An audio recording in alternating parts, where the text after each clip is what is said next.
Ang sabi po niya, babasahin ko po muna sa Revelation. Mag-start muna tayo dahil ang tinutukoy po rito ay walang iba kundi ang iglesia po ng Thyatira. Ito ay ang panahon ng pinakamadilim na kapanahunan. Ang tinawag din ito ng propeta ng Diyos na ito po ay Satan's reign o millennium ni Satanas dahil ang paghahari rito ay almost 1,000 years. Ang panahon ng tinatawag na medieval time o yung panahon ng kadiliman, iglesia ng kadiliman. At sa panahon ito, sa panahon ng kadilimang ito, wala po ang salita ng Diyos. Kaya tinawag na Dark Ages of Christianity. Dahil ang isang Kristiyano po, ang kanyang magiging tanglaw, according sa Psalms 119, verse 105, ay walang iba, the lamp of my feet. Pakilagay nga sa 119, bago tayo po magpatuloy sa Salmo 119, verse 105. Ganito po ang sabi, Thy word is a lamp unto my feet, and a light unto my path. Yan po ang sabi ng Biblia. Ang sabi ng Bible, ang salita mo ilawan sa aking mga paa at liwanag sa aking mga landas. Kung wala po ang salita ng Diyos na siyang ilawan, siyang tanglaw ng ating buhay sa ating paglalakbay, spiritual journey, physical journey, kailangan mo ng liwanag. Yan po ay hindi maganda na maglalakad ka sa isang madilim na lugar sapagkat dalawa lamang ang kahinatnan mo. Kamatayan, kapahamakan, maaring mahulog ka sa bangin, maaring bumangga ka, at maraming Kristiyano po ang nangyayari ang ganyan. Kaya nga, sa panahon nang ang tao ay humiwalay sa liwanag na siyang salita ng Diyos, ang tao po ay nabuhay sa kadiliman. Kaya nang sila po ay tawagin, according sa 1 Peter chapter 2 verse 9, 2 Peter chapter 2 verse 9, we are called from darkness unto marvelous light. Ang binabanggit po diyan sa 2 Peter chapter 2 verse 9, 1 Peter chapter 2 verse 9. Ang sabi diyan, ito pong bayang ito na tinawag buhat sa kadiliman ay patungo sa isang kagilagilalas na kaliwanagan. At hindi lamang para sa bayang Israel, tayo rin ay tinutukoy na buhat sa isang madilim na panahon. Tayo po ay tinawag ng Diyos at hindi tayo basta iniwanan, kundi nais ng Diyos. Makarating tayo sa isang marvelous light, kagilagilalas na kaliwanagan. Hindi lamang isang euphoria na isang lugar, kundi ito po ay kagilagilalas na kaliwanagan, walang iba kundi ang maliwanag na pagkaunawa sa isang Diyos na tunay at sa Kanyang bugtong na anak sa ating Panginoong Kristo. Yan po ang reason, kaya napaka-importante na ang iglesia, ang isang mananampalataya, ang sinusundan niya ay walang iba kundi ang liwanag na siyang salita ng Panginoon. Kaya nga po, ang Israel ay ginabayan after nang sila ay alisin sa isang madilim na pamumuhay sa lugar ng Ehipto, mga kapatid. Sila po ay ginabayan ng pillar of fire sa gabi and pillar of cloud sa araw, na ito ang nagbibigay ng comfort sa kanila. Dahil ang ulap ay naglalaman ng tubig sa panahon ng kainitan ng kanilang paglalakbay. Ang ulap na ito, mga kapatid, ang nagbibigay ng kanlong upang magkaroon sila ng comfort. At hindi ba't yan ang ating karanasan na kapag tayo ay dumaranas ng mga mabibigat na pagsubok, trial, sufferings, obstacle ng ating buhay, ang salita ng Diyos ang nagbibigay ng comfort sa atin. Pag binasa mo ang talata ng Biblia at naintindihan mo, narirelieve ang iyong lahat ng mga kabigatan sa buhay. At maging ang iyong kapatid na nag-share ng Word of God, na kahit siya ay punong-puno ng mga sakit at hirap na dinaranas sa mundong ito, kapag nakita mo yung kanyang buhay pero nagagawa niyang magbahagi ng salita ng Panginoon at nakikita mo ito sa kanyang buhay, ikaw ay nagkakaroon ng inspirasyon sa kanya. Nagkakaroon ka ng liwanag. Yung dati mong madilim na kaisipan ay nagkakaroon ng kaliwanagan. Kaya na ganito po, kaimportante ang liwanag. Mga kapatid, ng Israel, nang sila ay maglakbay patungo sa lupang pangako, pillar of cloud. Mga kapatid, dahil ang laman niya ay tubig, walang iba kundi ang salita ng Panginoon. At sa gabi ay ang pillar of fire. Dahil ang liwanag na ito ang nagtataboy ng mga kaaway nila. Hindi lang basta kaaway, kundi maging ang mababangis na hayop. Ang mga leon, kapag nakita nila ang liwanag, natatakot sila. Yung kanilang mga pagkain. At lalong-lalo na ang gagawin ng pagkain ay tao, natatakot sila, mga kapatid. Kaya ang salita ng Diyos mahalaga. Yan po ang sinabi ng 1 Peter chapter 5 verse 8. The enemy is like a roaring lion that seeketh ye may devour. Mga kapatid, 2 Peter 5:8. Kaya kung meron kang salita ng Diyos, at ang salita ng Diyos ay lumiliwanag sa iyo, mga kapatid, kailanman. 1 Peter 5:8. Medyo sablay-sablay na rin ako sa mga talata. Humihina na yung memory ko. Kakaroon ako ng memory lapse. Mga kapatid, kaya lagi kayong magtitingin sa inyong Biblia. Dahil may mga nababanggit ako minsan na hindi pala yun.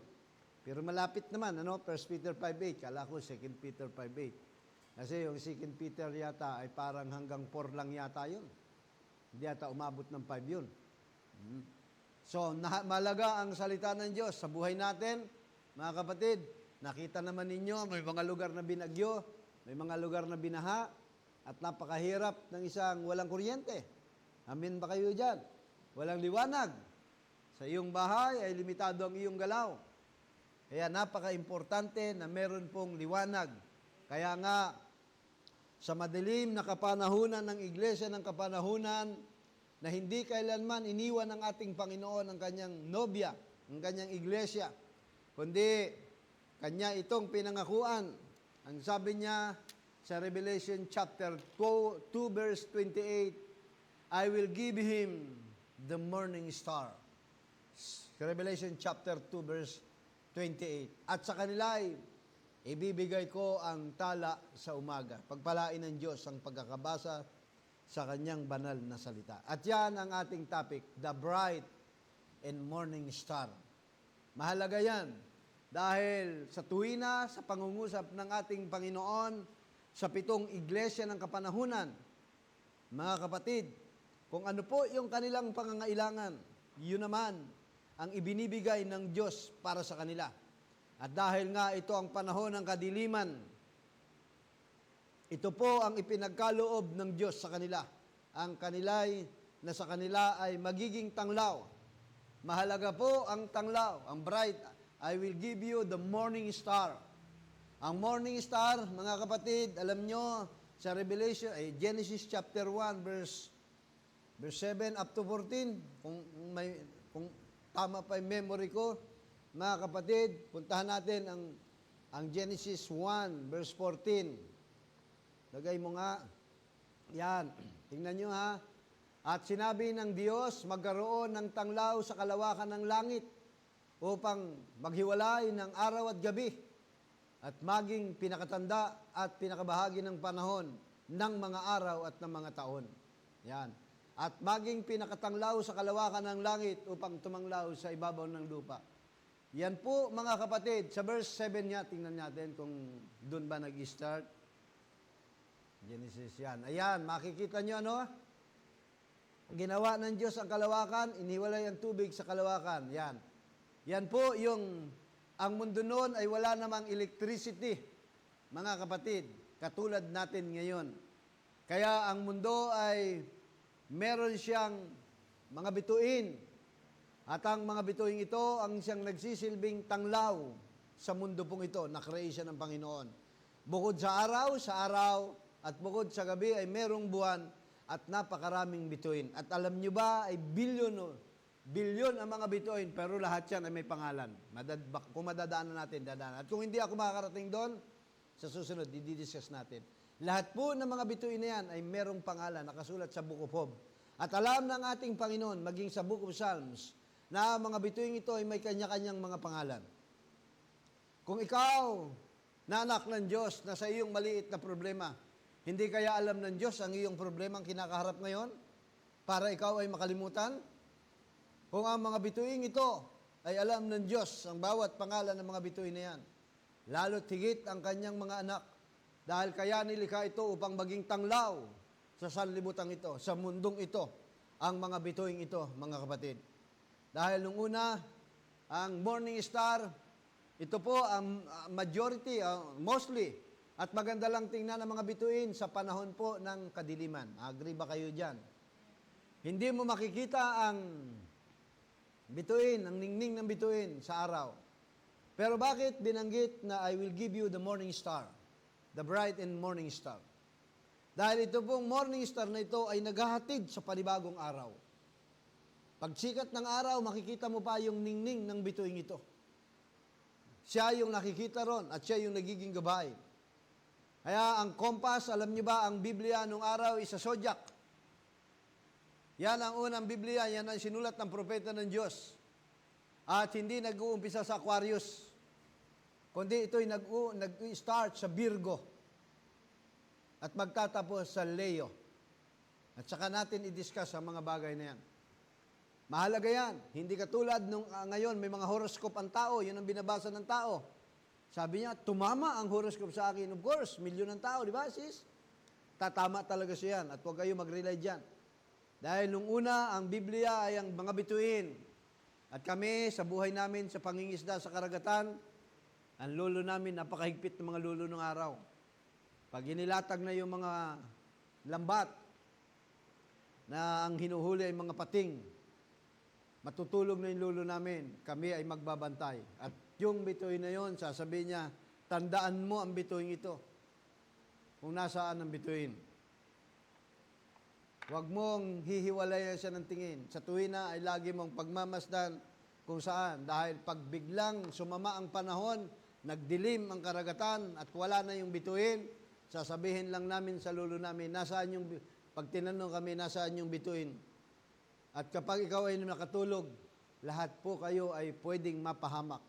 Dahil pag inalis na ninyo, tinilan nyo na ang lambat, kayo po ay maglalakbay papunta sa tabi, ang mapupuntahan pala ninyo ay kalawakan ng karagatan, hindi ang pagpunta sa tabi. Dahil yung parola, yung lighthouse ay hindi mo na rin makikita. Yun pong bituin ang nagsisilbing giya namin o guide upang kami ay makarating sa tabi.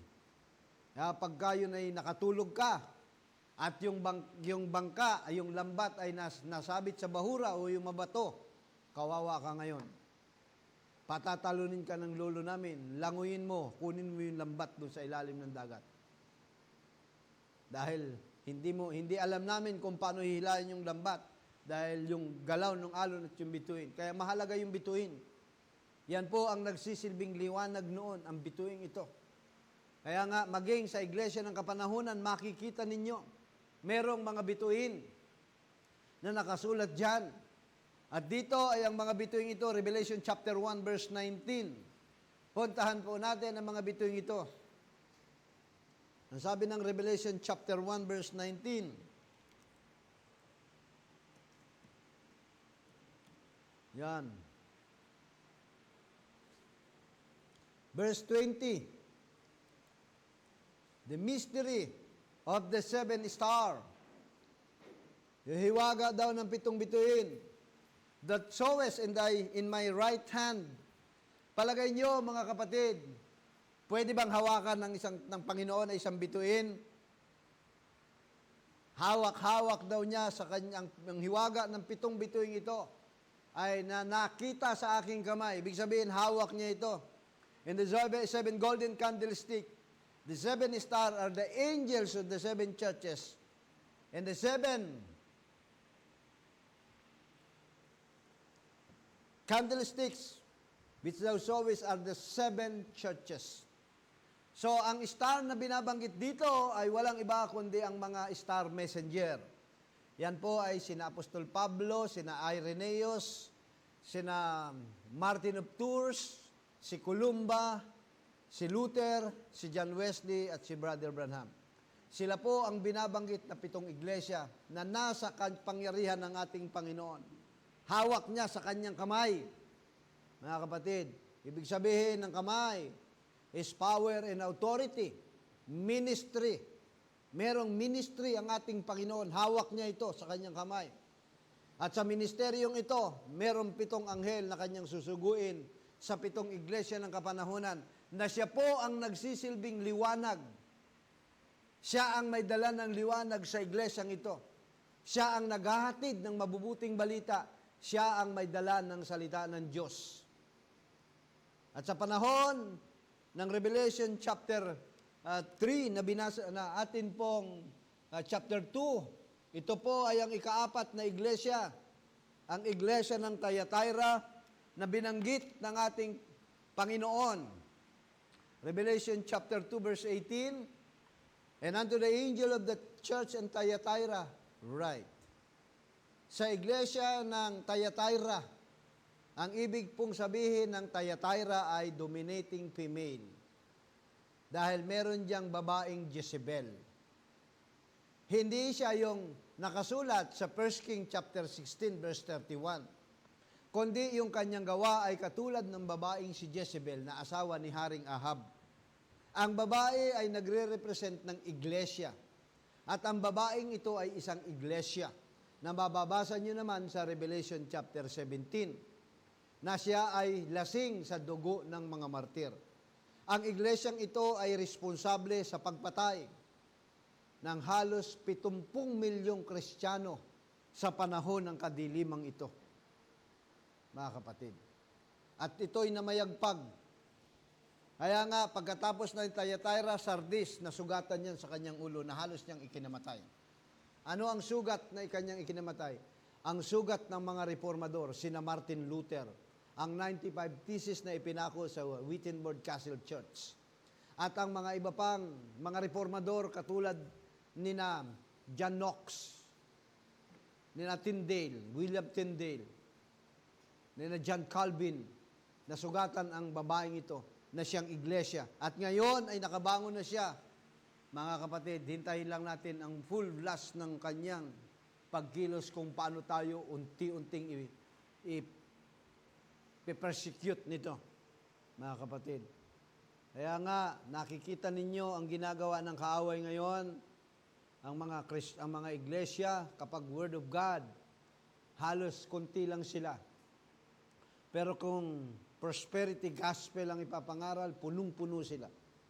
Kaya nga, ang sabi ng Biblia, unto the church of Thyatira, write, these things saith the Son of God. Ito ang sinasabi ng anak ng Diyos, who hath his eyes like unto the flame of fire, and his feet as like fine brass. Pag sinabing feet as like a fine brass, is ready for judgment. Hahatulan na niya ang iglesyang ito at yung ang kanyang mata is a flame of fire. Ningas ng apoy, nung nandirito sa lupa.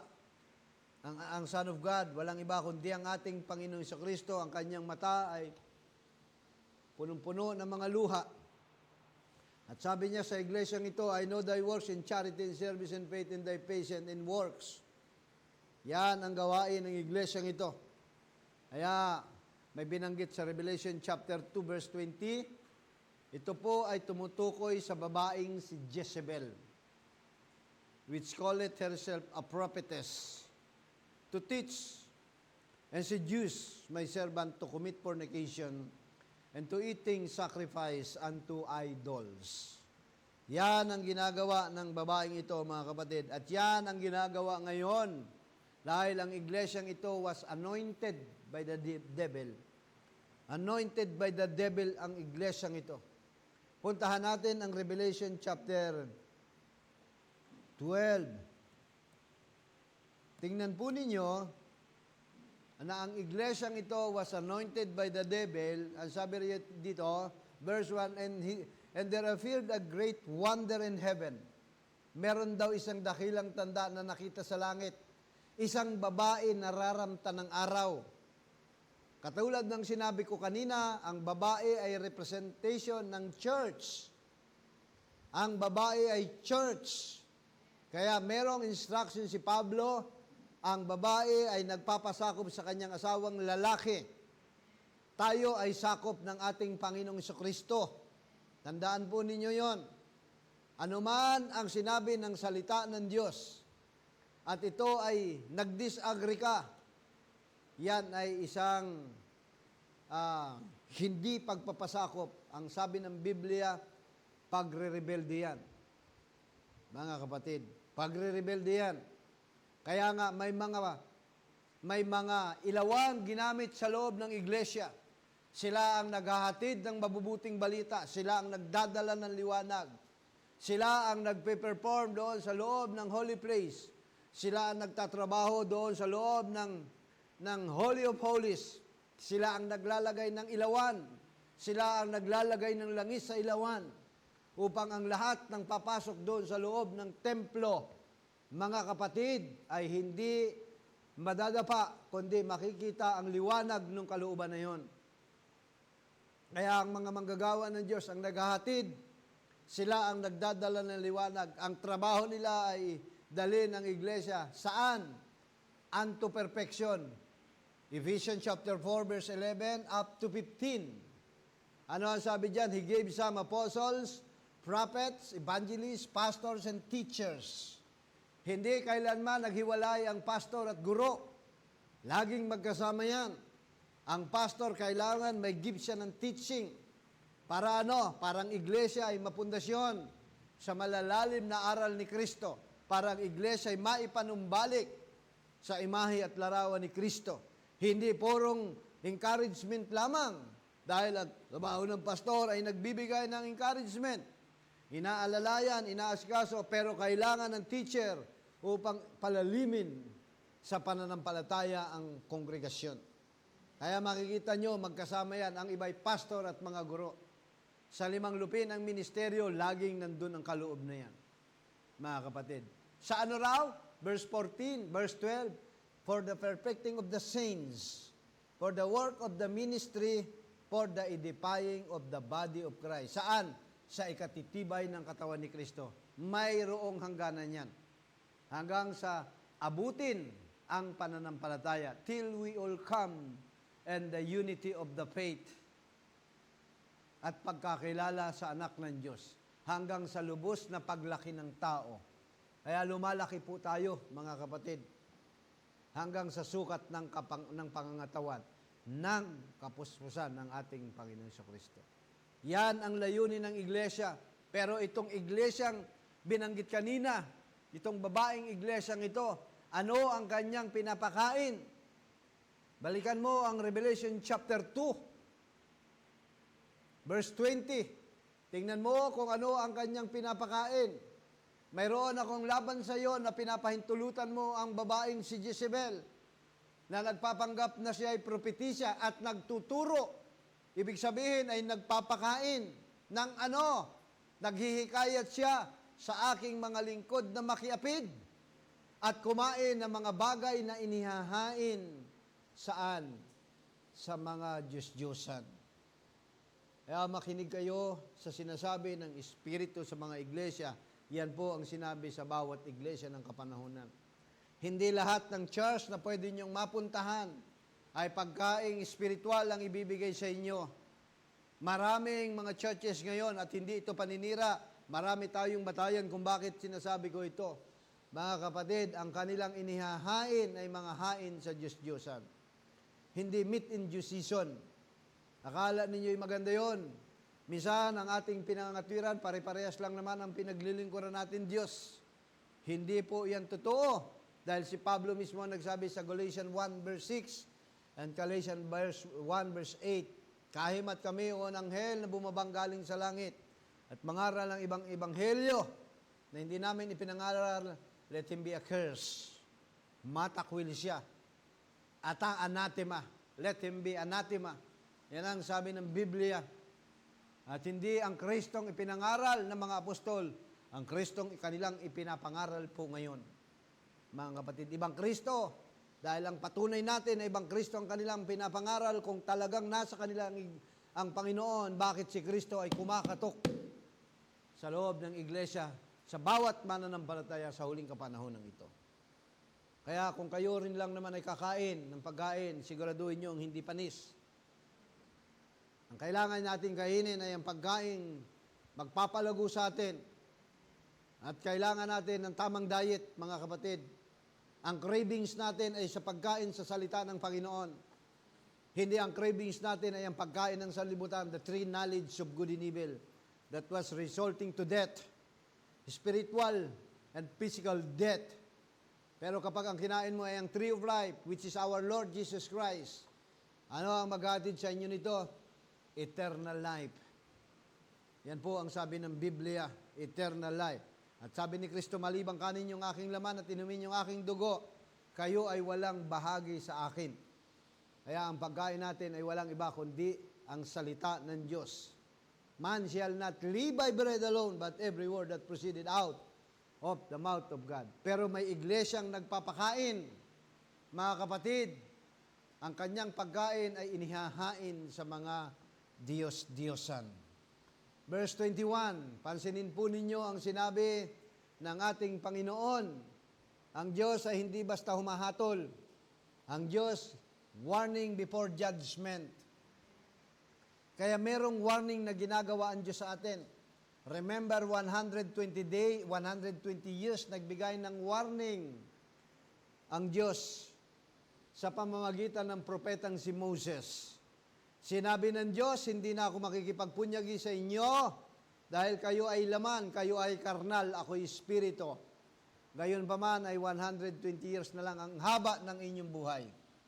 Yan po ay paghatol sa kanila. Mga kapatid, dahil sa panahon na yan, may taong nabuhay na ang kanyang buhay ay tumagal ng 969 years. Ang pangalan niyan ay si Methuselah. Ang kahulugan ng Methuselah, when he is gone, judgment will come. Kapag siya ay nawala na, darating na ang baha. Darating na ang paghatol. Kaya sa loob ng 120 years nangaral si Noah sa kanyang bayan at 8 lamang silang naligtas na nakapasok doon sa arko. Kaya hindi naman nakapagtataka na ang mga naliligtas ay kaunti lamang dahil yan ang sinabi ng Biblia, fear not my little flock. Huwag kayong matakot, munti kong kawan. Kaya ang iglesyang ito, sabi riyan, binigyan ko siya ng panahon upang magsisi at ayaw magsisi sa kanyang pakikiapid. Anong uri ng pakikiapid ang ginawa ng iglesyang ito? Spiritual na pakikiapid. Mga kapatid, kaya nga ibinigay ang iglesia, ang morning star, ang bright star. Iyon ang magsisilbi mong liwanag. Mga kapatid, at kung ikaw ay tunay na binautismuhan ng Espiritu ng Diyos, tunay na ikaw ay nakapasok na sa kaharian ng Diyos, at ikaw ay ginagabayanan ng morning star, ng bright and morning star, hindi ako naniniwalang ikaw ay lalabas pa sa kawan ng Diyos, maliban lamang na sadyain mo ito dahil wala pa sa iyo ang Espiritu ng Diyos. Kaya kayo ay aking binibigyan ng paunang pagbababala, mga kapatid, na kung kayo rin lamang ay ayaw nyo nang umalis sa iglesia, huwag na huwag kayong babalik sa denominasyon. Dahil ang sabi ng apostol na si Pedro, nangyayari ang kasabihan na ang aso ay bumabalik sa suka at ang baboy ay muling bumabalik sa putik upang magblublub. Mga kapatid. Kaya sa akin, kung umalis kayo at nakita kong nagpapatuloy kayo, so okay. So be it. Kung saan kayo lumalago, so be it. Ngayon, kung kayo na may lumalago sa pagtuturo ko, manatili kayo, mga kapatid. Yan ang sabi ng Panginoon. Manatili ka sa iglesia kung saan kita itinalaga. Huwag kang palipat-lipat na parang tipaklong. Dahil ang espiritu mong daladala ay espiritu ng palaka. Yan po ay unclean spirit. According sa Book of Revelation, chapter 14, kung hindi ako nagkakamali, o 13, the unclean spirit. Patalon-talon. Kaya kailangan kung saan kayo nilagay ng Diyos, manatili ka riyan. Dahil yan ang purpose ng Panginoon sa iyo. Dahil ang iglesia hindi lamang sa ikapupuri, kundi sa hindi ikapupuri. Kaya nga yung mga bituin na yan, na nagsisilbing tanglaw sa kalangitan, mga kapatid, yan ay nagbibigay ng inspirasyon sa atin. Ang tao, ang tinitingnan palagi ay ang alok ng kaaway. Paminsan-minsan naman ay tumingin kayo sa langit. Dahil ang sabi ng Book of Psalms, the heavens declare His glory. Pakitrace mo nga sa Book of Psalms. Parang sa Psalms 90 yun eh.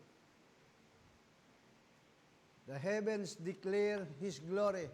In the firmament, sabi niya, ang kaluwalhatian ng langit ay nagpapahayag ng kanyang, ang langit ay nagpapahayag ng kanyang kaluwalhatian. Mga kapatid, tingnan ko lang ha.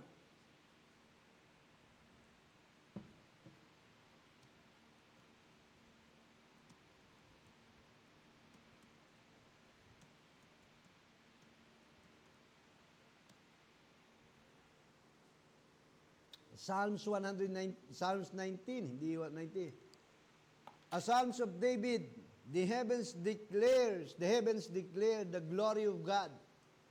And the firmament, yan yung mga bituin, show it His handiwork.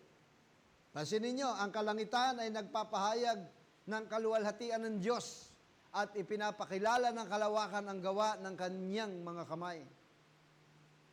Kaya kung meron kang problema, tumingala ka paminsan-minsan sa langit.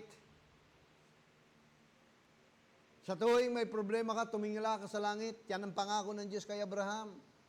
Sa Genesis chapter 15, wag mo nang puntahan yon. Saka natin diskusyon. Ang langit, tumingin ka. Pero ang tao, lagi niyang tinitingnan ay ang pader. When the heat rock bottom, akala niya bumangga na siya ron. Pero hindi mo alam nang nabanggan muna pala yung rock, walang iba kundi ang ating Panginoon sa Kristo. Tumingin ka sa kalawakan at pagmasdan mo ang mga kalangitan. Pagmasdan mo ang mga bituin sa pusikit ng kadiliman. Dahil yan po ay nagpapahayag ng kaluwalhatian ng Diyos ng gawa ng kanyang mga kamay. Billion of years. Sabi riyan, sa araw-araw ay nagbabadya ng pananalita at gabi-gabi ay nagpapakilala ng kaalaman. Kaya nga maging si Job, nung kini-question na ang Panginoon sa matinding kahirapan niyang naranasan sa loob ng 2 taon, na siya ay merong bukol, buhat sa bumbunan hanggang talampakan, kini-question niya ang Panginoon. At ang sabi riyan sa Job chapter 38, verse 4 up to 7, tingnan po ninyo,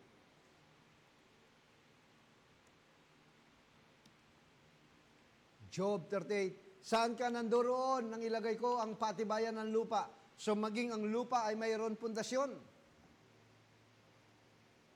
Hindi yan basta lamang nandiriyan, kundi may pundasyon siya. Ang lupa ay may pundasyon.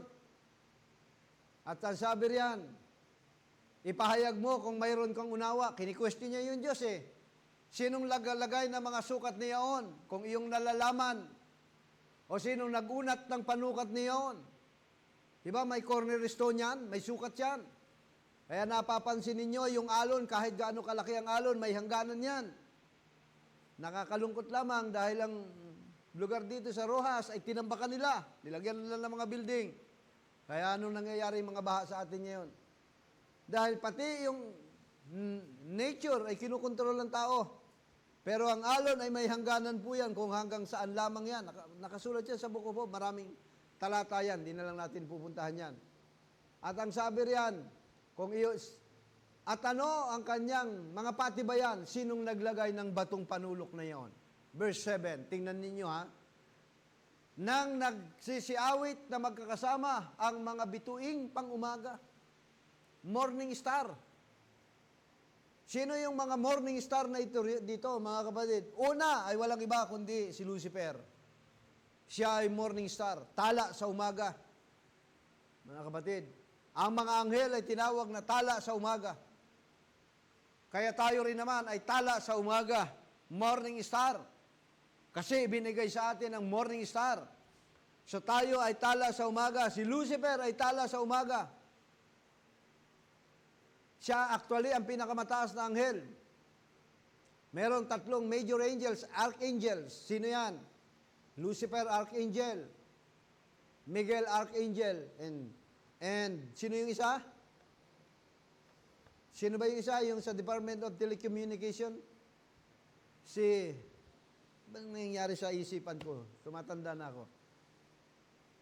Iman, sino yun? Si Gabriel, the archangel. Pag binasa nyo yung Talmud, ay binasa nyo yung Apokripa, yung Catholic books, na merong 74 books, Meron pang apat na archangel doon, ang pangalan si Rafael. Pero wala namang Rafael. Tatlo lamang po sila, pero ang pinakamataas, walang iba kundi si Lucifer. Mga kapatid, si Lucifer ang pinakamataas. Siya ang leader sa lahat ng mga anghel. Kaya siya ay tinawag na morning star. Tala sa umaga. Kaya Lucy means bright. Yan ang ibig sabihin ng Lucy means bright. Bright star. Pero pinalitan ng Satanas dahil ang ibig sabihin ng Satan is adversary of God. Kaaway ng Diyos. Yan.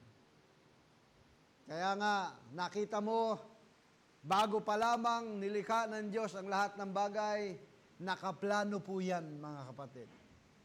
Lahat ay plano yan. At nagtatanong si Job, alam mo ba yung plano ko, Job?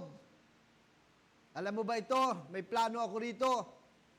Kung ang Diyos na pinakamagaling na nag-create ng buong universe na ito, ay plinano niya ang paggagawa nito. Mga kapatid, tayo pa kaya bilang isang tao na hindi tayo man lang gumagawa ng pagpaplano sa buhay natin? Sino sa atin ang hindi nagpaplano? Even our worship, dapat may plano yan. Nagpaplano kayo na maluwalhati ang Diyos. Nagpaplano kayo na every Saturday mag-practice kayo. May group chat kayo. Lunes pa lamang, sabi ko na, ito yung ating kakantahin, may plano yan. Mga kapatid, lahat may plano. Kung ang mga magulang ninyo nagpaplano, magkaroon kayo ng magandang buhay, magpasalamat kayo sa Panginoon. Kung kayo'y gustong mag-asawa, magplano rin kayo. Dahil merong kasabihan ng matatanda nung araw. Ano sabi ng kasabihan, Sister Nardalyn? Hindi yan katulad ng kanin na pag napasok ka ay iyong iluluwa. Yan ang kasabihan nila noon. Bakit? Dahil walang pagpaplano. Kaya lahat yan ay nagpaplano. Pero hindi lamang ang inyong pinagpaplanuhan ay ang mga material na bagay. Pagplanuhan ninyo higit sa lahat ang inyong malalim na ugnayan at relasyon sa Diyos. Kung ang inyong relasyon ay malihina pa, ang inyong relasyon sa Diyos ay hindi pa ganun kalalim, magkaroon kayo ng plano. Yan ang unahin nyo. Magkaroon kayo ng plano, mga kapatid. Dahil nang planuhin ng Diyos na nalikhain ng tao, nais ng Diyos na merong sasamba sa Kanya. Tandaan po ninyo yan. Yan ang nais ng Diyos. Merong siyang sasambahin. Plinano lahat ng Diyos, kahit na ang tao'y mahulog sa kasalanan, kasama sa plano yan. Dahil plano ng Diyos, gagamutin ka sa iyong karamdaman.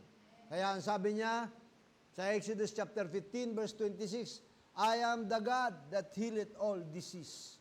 Ako ang Diyos na nagpapagaling ng lahat ng uri ng karamdaman.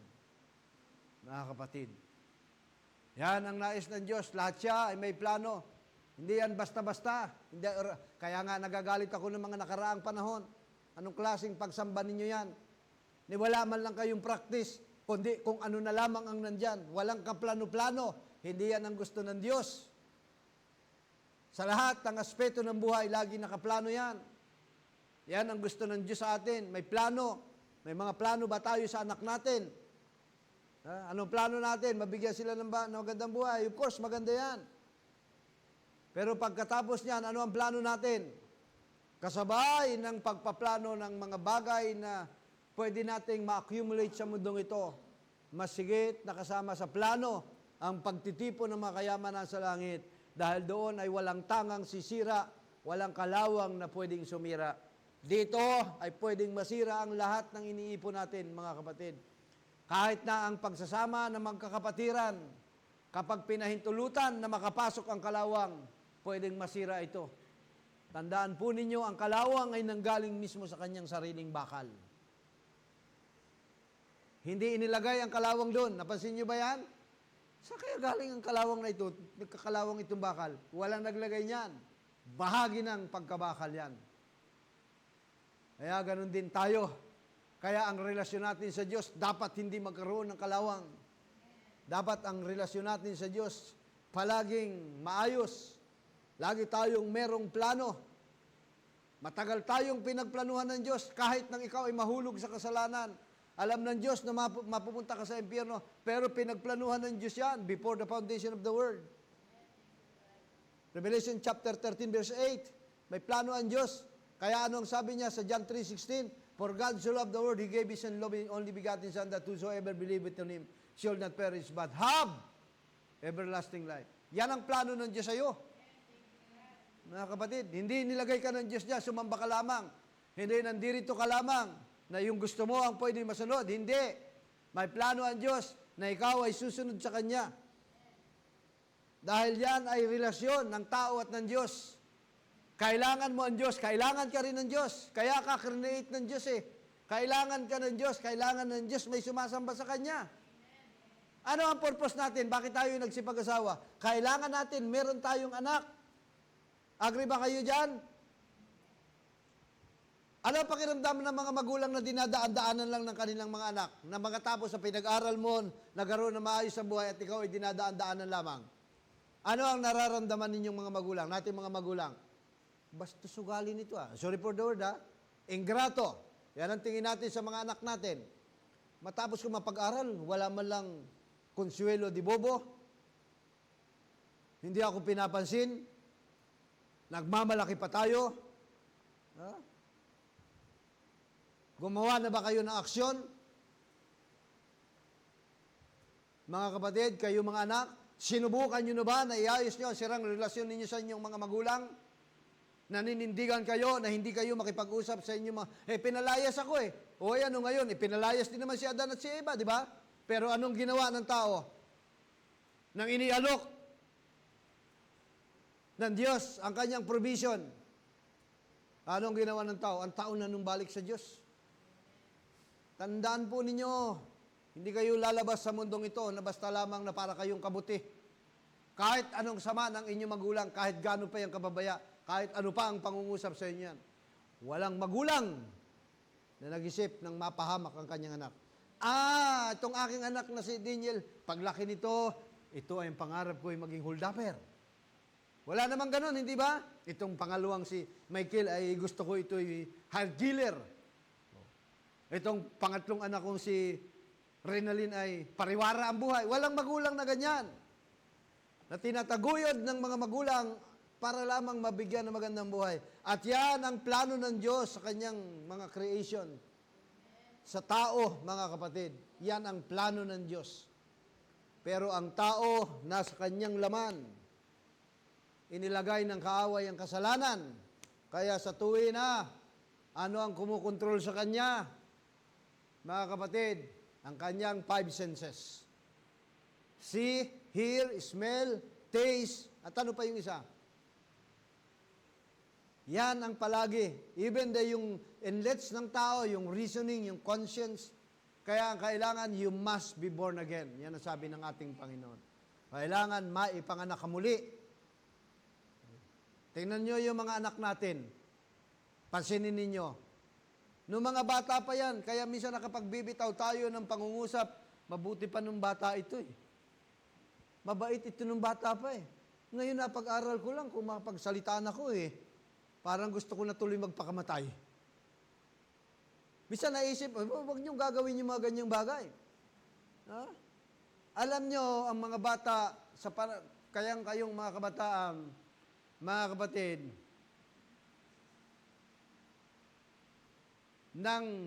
kayong mga kabataan, pagkabata pa lamang, maaaring may mga hindi tama rin pagpapalaki magulang. May mga nangyayari naman talagang ganyan. Pero ang haba ng buhay ninyo ay ayon sa pagsunod sa inyong mga magulang. Mga kapatid, ayon sa pagsunod sa inyong mga magulang. At ako bilang isang mananampalataya, simula nang maglingkod ako sa Panginoon, hindi ako tumigil sa paglilingkod sa Panginoon. Marami akong dinaanan, marami akong obstacle, maraming suffering. Yung mga naging leader ko noon, kung magbabackslide lang ako, kung magbabackslide lang kayo, sa ugali ng mga nakasama niyong pastor o mga manggagawa ng Panginoon. Sa dinaanan ko, iba't ibang klase ng mga pag-ugali ng mga manggagawa at ng mga pastor, mas may karapatan ako. Mas may karapatan ako na mag-backslide sa mga dinaanan ko. Mga kapatid, bilang isang tao, may mga pagkakataon na kapag bibitaw ako ng paninisi, pero nagsisisi rin ako.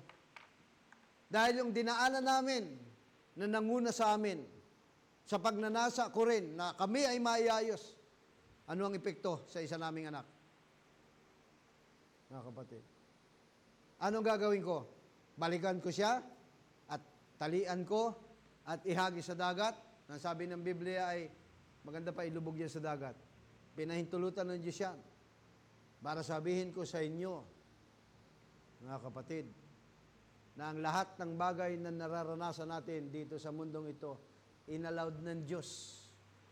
Hindi lamang natin alam sa Job chapter 2 verse 1 kung paano nais ng Diyos na ikaw, Job chapter 2 verse 1, ay nais ipakilala ng Diyos. At ang nais ipakilala, tingnan nyo yung aking anak. Yan ang purpose ng magulang eh. Hindi ba? Baka akala ninyo si Lucifer ay hindi pa nakakapasok sa presensya ng Panginoon. Pabalik-balik pa rin yan. Kaya nga sa Revelation chapter 12, ang Diyos, ang kaaway, tinapon dito. Anong sabi ng kaaway? Binalibag siya because he is accuser of the brethren. Anong ginagawa? Sabi ng Panginoon, saan ka galing?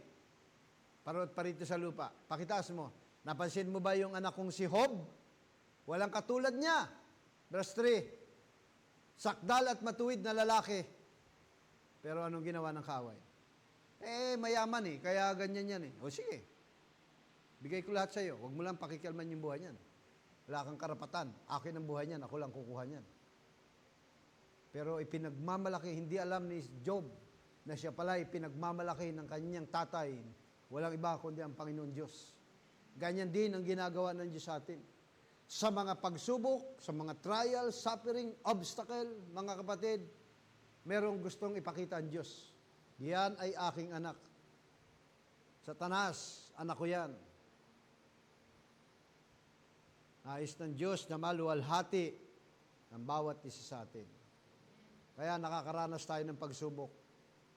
Marami sa atin dumaanas ng maraming uri ng mga pagsubok, pero ang laging tinitingnan, ang nagsakam sa kanila, ang kumukontrol sa kanila, yung kanilang mind.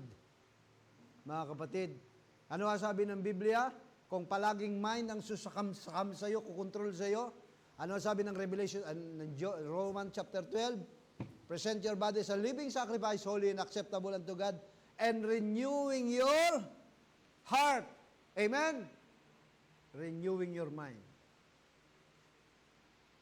Magbago kayo ng inyong pag-iisip. Yan po ang nais sabihin ng Biblia.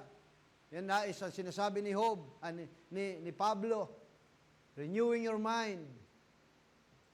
Baguhin ninyo ang inyong kaisipan na ang paglilingkod natin sa Diyos ay ayon lamang sa kaya-aya, hindi sa ating pagpapasya, hindi sa whims and caprices ng bawat isa sa atin, kundi sa kagustuhan ng Diyos, mga kapatid ko. Yan ang gusto ng Diyos. Present your body as a living sacrifice, holy and acceptable unto God. Katulad ni Abel, nang naghandog siya sa Panginoon, nilingap ng Diyos. Si Cain, matigas ang ulo. Hindi, maganda naman ito eh. Maraming Kristiyano ang ganyan. Gusto nila maghandog sa sarili lang kaparaanan. Pero anong ginawa ng Diyos kay Cain? Kung hindi ka ba susunod, Cain, tama ba ginagawa mo? Hindi ko ba magugustuhan? At ano sabi? Ang kasalanan ay kumakatok. At yun ang magiging Panginoon niya. So, sa ating mga trials ng buhay, mga kahirapang nararanasan natin, mga kapatid, ang sabi ni David, ito'y awit ni David. Bakit nagawang awitin ito ni David? Nagawang makompose ni David ang awiting ito sa panahon na siya ay rejected ng kanyang buong sambayanan. Tinanggihan siya ng kanyang pamilya, tinanggihan siya ng kanyang tatay, tinanggihan siya ng kanyang nanay, tinanggihan siya ng kanyang mga kapatid. Ano nangyari sa kanya? Tagapag-alaga ng tupa na siyang pinakamahina, walang kwentang hanap buhay ng isang tao sa kanilang kapanahunan, ang mag-alaga ng tupa. Kaya nga pagdating sa Egypto, karmal-dumal yung Israel sa pag-alaga ng tupa eh. Doon kayo sa Goshen. Hindi kayo pwede rito. Babatuhin sila hanggang mamatay. Kaya sa kahirapang naranasan ni David, nagawa niyang tingalain ang langit sa gabi habang tinutugtog niya yung harp. Umaawit siya sa Panginoon. Na-compose niya ang awiting ito. Na-compose niya ang kanyang awitin nang maranasan niya ang pag-alis ng presensya ng Panginoon nang siya ay mahulog sa kasalanan. At anong sabi niya? Create in me a clean heart to God. Psalms chapter 51 verse 11. And rejoice and restore unto me the joy of my salvation. Ano ang kanta niya sa verse 1 ng Psalms 51? Nandyan yung kanta, sabi riyan, no? Anong sabi diyan? Have mercy on me, O God. Yan yung inaawit lagi natin. Have mercy on me, O God. Blotted out my transgression. Nahulog sa kasalanan si David. Anong ginagawa niya? Nung naramdaman niya na ang presensya ng Panginoon, ay umaalis na sa kanya. Umalis. Dahil in the Old Testament, outdwelling ang Espiritu Santo. Hindi kagaya ngayon, indwelling. Mga kapatid, anong ginawa niya? Umawit siya. Wash me truly from mine iniquity and cleanse me from my sin. Sabi niya. For I acknowledge my transgression. Yan ang mahalaga. Kinikilala mo ang iyong pagsalangsang and my sin is ever before me. Saan ako nagkasala? Sa iyo lamang, Panginoon. Yan ang sabi niya. Kaya nakatingin siya sa kalangitan. Doon siya kinakausap ng Diyos. Kayo, pag tumitingin kayo sa kalangitan, ang hinihintay nyo ay mahulog na bulalakaw. Tapos magwiwis kayo. Tama ba? Yung mga fallen star, yan ang hinihiling ng mga kabataan. Pero pagmasdan nyo ang kalangitan, mga kapatid, ang mga bituin, pagmasdan ninyo kung paano ang creation nila. Kaya balikan mo ang Revelation chapter 12. Ano ang sabi ng Revelation chapter 12? Tingnan ninyo. And there appeared a great wonder in heaven, a woman clothed with the sun. Isang babaeng nadadamitan ng araw. Isang babaeng nadadamitan ng kaluwalhatian ng ating Panginoong Kristo. Walang iba kundi ang Israel. Pagkatapos ng biyaya sa atin, sila rin naman ay dadamitan ng kaluwalhatian ni Kristo. Kung paanong tayo ay dinamitan ng kaluwalhatian ni Kristo, dadamitan din sila ng kaluwalhatian ni Kristo. Dahil sa Revelation chapter 11, ay merong ceiling of 144,000 at sila po ay tatanggap ng mensaheng ito. At ito ang idadamit sa kanila, clothed with the sun. Magniningning silang katulad ng mga bituin. And the moon under her feet, ang buwan ay nasa ibabaw ng kanyang paa, which is symbolic representation ng bayang Israel, na sila sa loob ng 1,400 taon, 1,600 years, sila ay lumakad na muhay sa kautosan ni Moses, the law of Moses, which is Torah. Kaya merong 5 books, Pentateuch, 5 books of Moses. Mga kapatid. And moon under her feet, and upon her head, a crown of 12 stars. Merong 7 bituin. 12 tribes of Israel. 12 apostles of the Lamb. Nasa kanilang uluhan. And she being with a child cried, travailing in birth and pain to be delivered. Siya ay nagdadala ang tao, siya ay sumigaw, nagdaramdam ng panganak at ng hirap upang manganak. Ganyan ang kalagayan nila, ang hirap ng panganganak. Kaya sabi ni Pablo, ang iglesia ay ako'y parang ipapanganak muli. Isaiah chapter 6 verse 6, 7 and 8, kung paano ipinanganak ang Israel.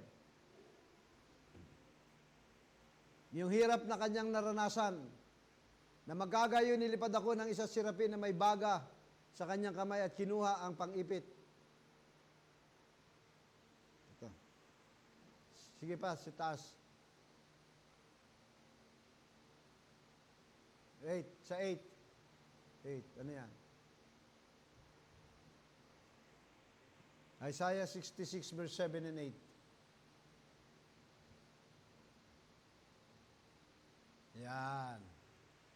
bago siya nagdamdam, siya ay nanganak. Isang araw lang ang kailangan ng Israel. Born again yan. Hindi katulad natin, mahabang panahon, pero sobrang hirap ang dinaanan ng Israel bago sila ipinanganak. Dumaan din ng 3 stage sila. Justification, sanctification, baptism of the Holy Ghost. Nagkaroon ng tinatawag na First World War sa panahon ni Lord Balfour, nag-decree siya. Meron siyang decree na pahintulutan ng bayang Israel na sila ay makabalik sa kanilang sariling bansa. Binili nila isang maliit na bahagi ng lupain, ay small parcel of land. Pero walang pumapayag. At pinagalitan si Carlos Romulo dahil siya ang nag-abstain ng boto. Kaya nagkaroon ulit ng botohan. At bumoto si Carlos P. Romulo. Isa lamang ang laman. At kaya sila ay nakabalik sa sarili nilang bansa. Alam niyo ba yan? Yan ang nangyari sa kanila. 1948, nagkaroon ng digmaan at yan, Second World War, ayan na sila. Kaya sabi riyan, bago dumating ang kanyang paghirap, siya ay nanganak ng isang lalaki. Sino nakarinig ng ganyang bagay? Sino nakakita ng ganyang bagay? Ipinanganak baga ang lupain sa isang araw? Ilalabas baga paminsan ng isang bansa? Sapagkat pagdaramdam ng Siyon ay manganganak ang kanyang mga anak. Balikan mo, Revelation chapter 12. Yan. Tayo po ay hinaharahalo natin, ano? Para maintindihan lamang ninyo kung anong hirap na daranasin ng Israel bago po sila ipanganak. Nang sila ay makaranas ng matinding hirap sa panahon ni Hitler, 6 milyong Hudyong halos malipol sa kanila. Dahil sa tigas ng ulo nila, dahil doon sa binasa natin kanina, sa Isaiah chapter 6, merong leader sa kanilang rabay na kinumisyon ng Diyos, hinipo ng Diyos. Siya ay miyembro ng tinatawag na Zionist Jew, Zionist movement, na tinipo niya lahat. Ano ang ginawa niya? Mayaman siya, pero dahil sa kanyang kayamanang ito, mga kapatid, nilibot niya ang iba't ibang panig ng mundo.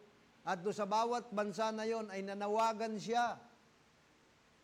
Sabi niya, manumbalik na tayo sa ating bayang Israel. Dahil hindi kayo dapat manatili sa bansang ito. Kailangan nating manumbalik sa bayang Israel. Yun yung ating bayan. Yan ang ipinangako ng Diyos sa ating amang si Abraham. Atin yung lupain na yun, bumalik tayo. Yan, ang pangalan niyan ay si Theodore Herzl. At hindi sila, anong nangyari sa kanila? Ilan lamang ang bumalik, kaya nagkaroon ng Second World War. Napilitan na lamang sila. Ano ang ginawa ng ikapitong mensahidor sa ating panahonan? Hindi ba't inikot niya ng 7 times ang buong mundo? Para ang nobya ni Kristo ay kanyang tipunin at ilagay sa isang dako. Saan? Sa mystical body of Christ. Bakit kailangan maghiwa-hiwalay ang mga Kristiyano? Because of your pride. Sa iyong pride, ayaw mo lang magpakorek. Kaya ang mga Kristiyano nagkahiwa-hiwalay. Pero anong ginawa ng Diyos sa pamamagitan ni Brother Branham? Tinipo niya ang kanyang nobya upang ilagay sa body of Christ. Ano ang nangyari sa mga Kristiyano, sa end-time believers? Naglabasan ng iba't ibang grupo. May mga kanya-kanyang pride. Iba-ibang grupo ang lumabas, naghiwa-hiwalay ang mga end-time believers. May mga pride sila eh. Ayaw nilang ipasakop ang kanilang pride. At yung pride na yan, ang nagtaglay niyan ay walang iba kundi si Lucifer, mga kapatid. Yan yung kanyang pride. Basahin natin yung kanyang pride. Isaiah chapter 14 verse 10. Puntahan muna natin ang Ezekiel chapter 28 verse 10. Ezekiel 28 verse 10. 28 verse 10. Ikaw, ayan. Verse 11. Bukod dito, ang salita ng Panginoon ay dumating sa akin at nagsasabi, ito po ay isang mapanghulang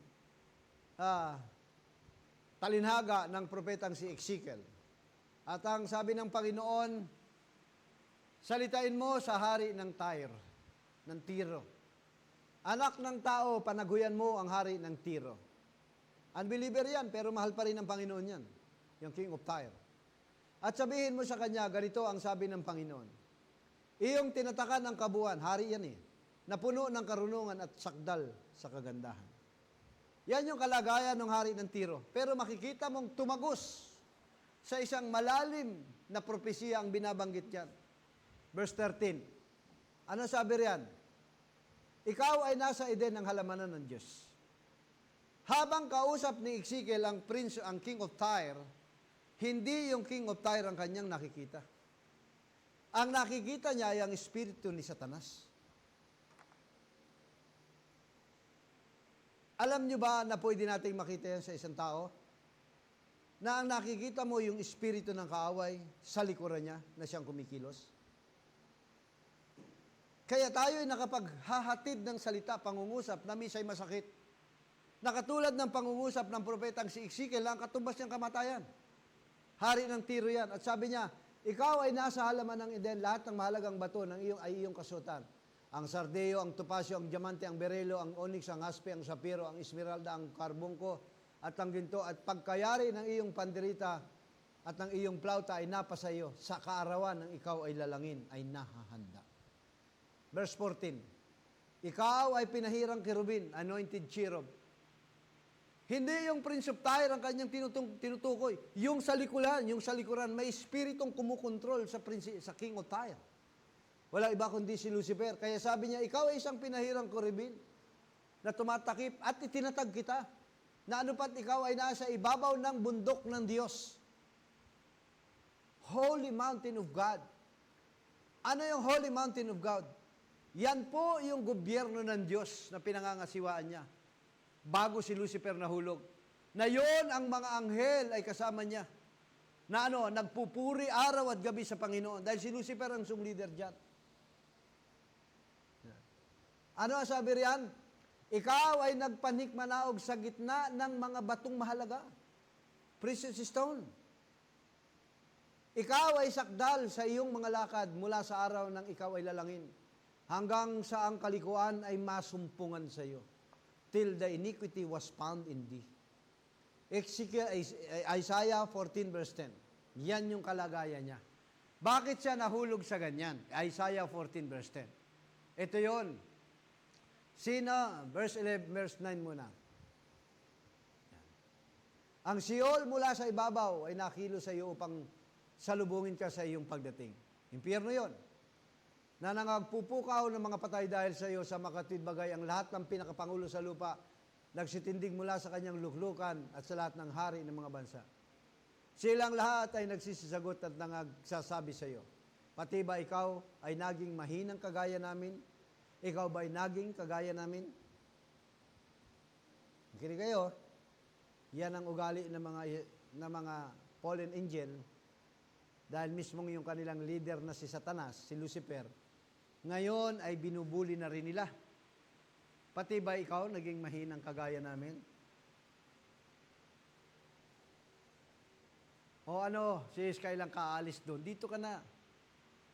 Yan ay espiritu ni Satanas. Ano sabi ng verse 11? Ang iyong kahambugan ay nababa sa Sheol, pati tunog ng iyong biola. Ang uod ay nangangalat sa ilalim mo at tinatakpan ka ng mga uod. Dating magandang kalagayan yan. Ano't nahulog ka mula sa langit o tala sa umaga, morning star. Yan yung binanggit ko kaninang si Lucifer is a morning star, anak ng umaga, son of the morning. Hindi ba tayo ay son of the morning? Anak ng umaga tayo, anak ng kaliwanagan tayo. Yan dati ang kalagayan niya before the fall, bago siya naging Satanas. Paanong ikaw ay lumagpak sa lupa? Ikaw na siyang nagpahina ng mga bansa. Anong dahilan at nagkaroon siya ng ganyan? Meron siyang pride hanggang ang kasamaan ay masumpungan sa kanya. Till the iniquity was found in thee. Yung sabi ng Ezekiel chapter 28 verse 14. Yan binasa natin kanina. Yan yung pride niya. At sinasabi mo sa iyong sarili, ako'y sasampa sa langit. Aking itataas ang aking luklukan, ang aking kongregasyon, ang aking pamumuno sa ibabaw ng mga bituin ng Diyos. Gusto niya ahead siya. Sa mga bituin ng Diyos, sa mga anghel ng Diyos, gusto niya sambahin siya ng mga anghel ng Diyos.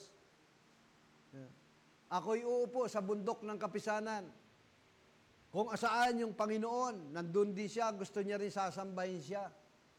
At ako'y sa dakong huling bahagi ng hilagaan, ako'y sasampa sa itaas ng mga kaitaasan ng alapap. Magiging kagaya ng kataasan. Yan ang dinasa ni Lucifer, na siya ay sambahin din katulad ng Diyos. Kaya ang sabi ng Panginoong Jesucristo, ang sino mang ibinababa ay siya namang itinataas. At ang sino mang nagmamataas ay siya namang ibinababa. Kaya hindi tayo dapat nagmamataas sa ating sarili. Kung alam mo na ikaw ay instrumento sa igawain ng Panginoon, huwag kang magmalaki. Alaala ko yung sinabi ng isang kapatid sa akin. Isang salita ko lang pag umalis ako rito. Kami, walang matitira sa iyo rito. Nakita ko sa kanyang likuran ang espiritu ng kaaway na ito. At nawa ay magbago ang ganong uri ng espiritu. Mabago, mawala ang ganong espiritu sa isang tao. Kaya nga, balikan natin ang Revelation chapter 12, verse 3. Anong verse 3? And there appeared unto another wonder in heaven, and behold, the great dragon having 7 heads and 10 horns and 7 crowns upon his head. Ano itong? Ano po ito? Ito po ang espiritu ng demonyo. The spirit of Antichrist, na inanoint ang iglesyang ito. Anointed niya yung iglesia na siyang magpipersecute. Saan? Dito sa ipanganganak na ito, which is Israel. Hahabulin na niyan. Kaya ang 144,000 na sinilyuhan ng 2 propeta, ng mensahe ng 2 propeta, ano ang gagawin sa kanila? Papatayin sila. Ng iglesyang ito. Sila ay anointed ng demonyong ito. Papatayin sila. At kung maiiwan tayo, kaya nga sabi ko lagi, huwag tayo magpaiwan. Ang hirap ng mararanasan dyan. Pupugutan ka ng ulo dyan. Kung inyo lang makikita at mapapanood nyo ang karanasan ng Israel sa panahon ng 1948, Holocaust War, yung panahon ni Hitler, kaawa-awa ang karanasan nila. Buhay, nalilitsunin ka, ihihawin ka. Araw at gabi, yung litsunan doon sa Poland, nabaluktot na yung bakal, walang pahinga yun. Pag dinanas sa huli, at ito ay nangyari ito, grabe po yan mga kapatid. Kaya kung maiwan tayo, kaya kung meron tayong plano, ang ating planuhin ay makatakas sa kabulukan ng sanlibutan ito. Yan ang sinabi ng apostol na si Pablo. Kaya ipinagpauna ng ating Panginoon Jesucristo sa Matthew chapter 24. Hindi ko sinabing huwag kayong magplano ng may magandang buhay kayo. Magpatuloy lang kayo. Kung kayo nag-aaral, magpatuloy kayo sa inyong pag-aaral. Pero mas may higit pa dyan. Ang planuhin natin na pagdating ng pag-agaw ng Panginoon, makasama tayong lahat. Kahit konti lang tayo. Huwag walang maiwan sa atin. Pag dumating ang pag-agaw ng Panginoon, yung inyong mga anak, siguraduhin nyo kasama yan. Siguraduhin nyo yung mga apo ninyo kasama sa pag-agaw. Yung mga asawa nyo kasama sa pag-agaw. Yung kasintahan ninyo, isama nyo sa pag-agaw. Yung kaibigan nyo, isama nyo sa pag-agaw. Huwag nyong hayaan. Ikaw na mismo ang nakakaalam kung anong mararanasan nila rito. Habang nandirito ka sa lupa, i-share mo ang Word of God para sa kanila. Para kung hindi man sila makasama, hindi ka guilty. Mga kapatid, dahil ginawa mo ang lahat, hinakay mo silang lahat. Katulad ni Noah, hinakay niya ang kanyang mga anak. Katulad ni Lot, kinalagad yung 2 anak na babae. Mga kapatid, kailangan maakay natin sila. Kailangan puwersahin sila kung kailangan. Hanggang inasa iyo pa yan. Hanggang ikaw pa nagpapakain sa kanila. Dahil pag hindi ka na yan, hindi ka na nagpapakain at ikaw na ang pinapakain nila, yun na ang isang malaking dilema ng buhay mo. Gusto mong gawin, hindi mo na kayang gawin. Mga kapatid. Kaya ang sabi ng Biblia, isang tanda, ibang tanda nakita sa langit narito, isang malaking dragong mapula, hindi naman literal na dragong mapula yan. Yan ang Antikristo na may 7 ulo at 10 sungay. Iglesia yan. Mga kapatid, inanoint niya ang iglesyang ito, anointed by the devil. At kinaladkad ng kanyang buntot ang ikatlong bahagi ng mga bituin sa langit. Isang bituin lang mahulog dito sa lupa, mga kapatid. Malaki pa yan sa earth. 1/3 of angels, one-third of bituin. Ang bituin ay mga angels. 1/3 ay nadaya ni Lucifer. Wala namang buntot ang demonyo, espiritu yan. Ibig sabihin ng buntot, ano ibig sabihin ng buntot? Power, kapangyarihan niya. May autoridad siya sa 1/3 of angels. Nadaya niya yun. Kaya siguro may drawing na yung demonyo may buntot. Walang buntot yun. Mga kapatid, yan lang siguro kinupya nila yun. May buntot daw yung demonyo. Wala. Ibig sabihin ng buntot dyan, mga kapatid, ay impluensya niya sa 1/3 ng mga bituin. At napakarami niyan. Ang iba ay naglipana sa mundong ito. Mga principalities of the air, naglipana yan. Kaya yung mga panalangin natin, minsan ini-intercept nila. Minsan naman, gumagawa ng mga himala, mga kababalaghan. Dahil ikaw ay may sakit, nagpunta ka sa kanila, nagpagamot ka, at tinawas ka, ikaw daw ay nakatapak ng duwende. Yan. Yung mga albularyo ay possessed ng demonyo yan. Kaya huwag kang pupunta riyan. Mga aswang, mga demonyo yun. Possessed ng demonyo yun. Agree ba kayo doon?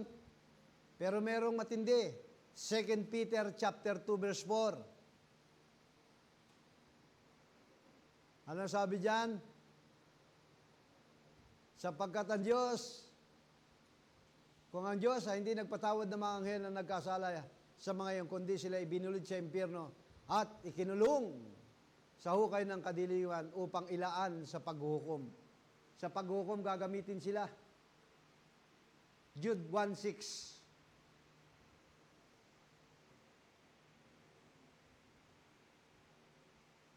Ang mga anghel na hindi nag-ingat ng kanilang sariling pamunuan, iniwan ang kanilang sariling tahanan, ay iningatan niya ang tanikalangwang hanggang sa paghuhukom ng dakilang araw.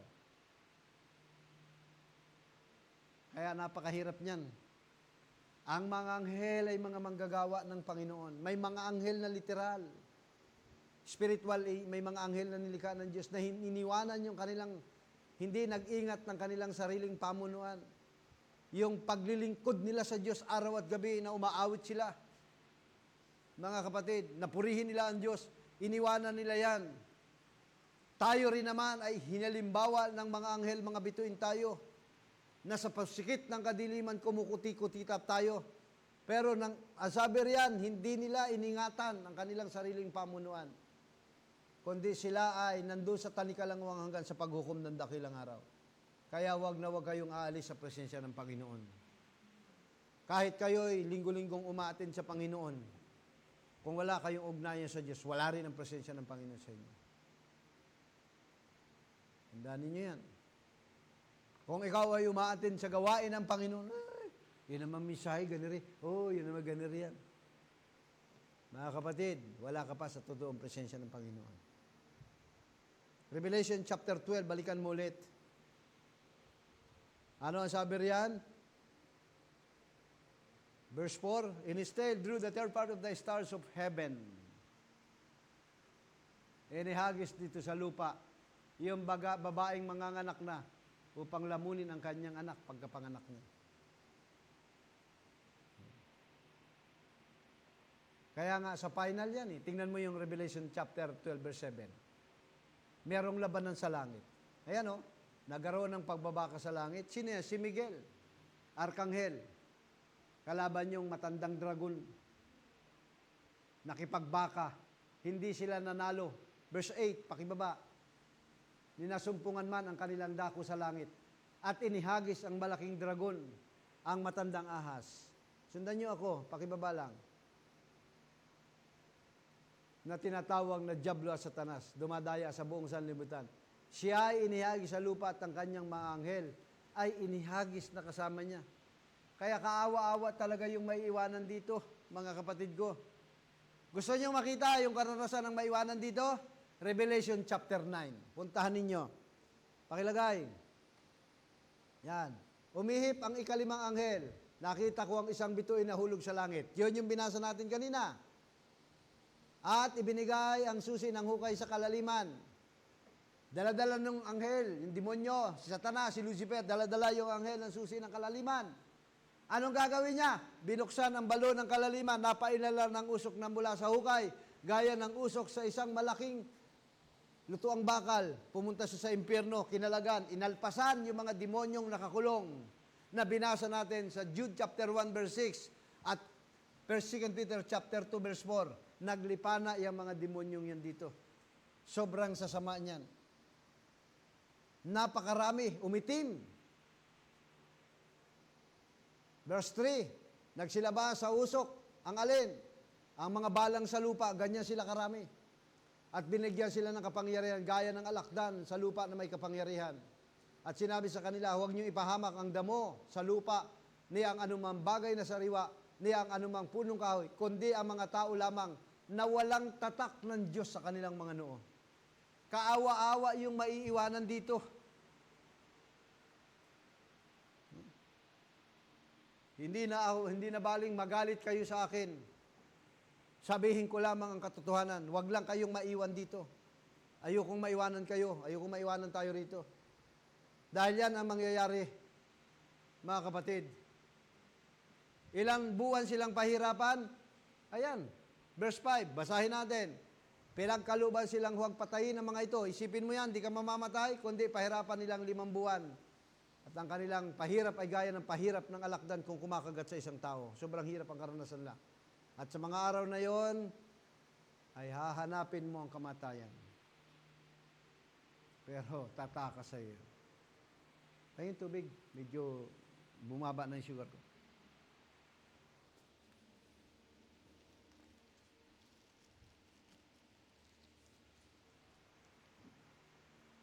Medyo mahirap talaga pag walang almusal. Hindi ako makatagal. Marami pa akong gustong sabihin pero humina na ako.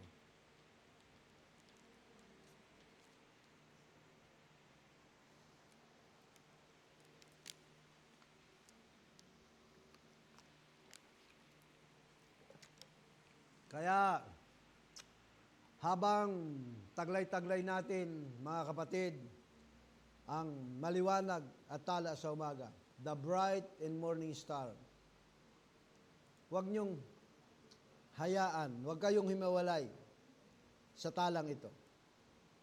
Walang iba kundi ang mensahe ng Panginoon, ang ating Panginoong Jesucristo. Manatili kayo sa salita ng Panginoon.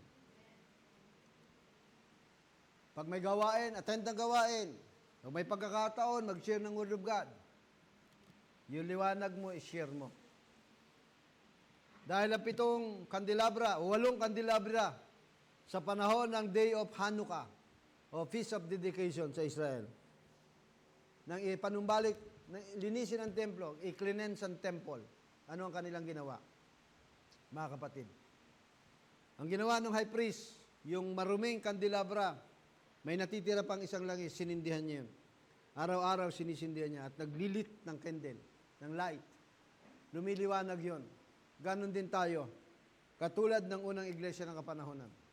Yung apoy na nasa iyo, i-transfer mo sa iyong kapwa, sa iyong kapatid na walang apoy. Mga kapatid. I-transfer mo yun. Yung apoy na yan. Upang siya ay magkaroon ng liwanag. Huwag mong patayin ang timsim sa kanyang ilawan. Yan ang sabi ng Biblia. Kailangan manatili ang liwanag sa kanya. Katulad ng ipinangako ng ating Panginoon. na hindi niya tayo kailanman iiwan. Hindi niya kailanman tayo pababayaan, mga kapatid. Kaya nga, ang Biblia na siyang salita ng Diyos, yan ang ating nagsisilbing tanglaw, yan ang nagsisilbi nating liwanag, mga kapatid. Kaya, siguro ay hanggang dito na lang muna ang ating mensahe dahil ako po ay humina. At, musician, tayo tumayo, awitan mo natin ang Panginoon.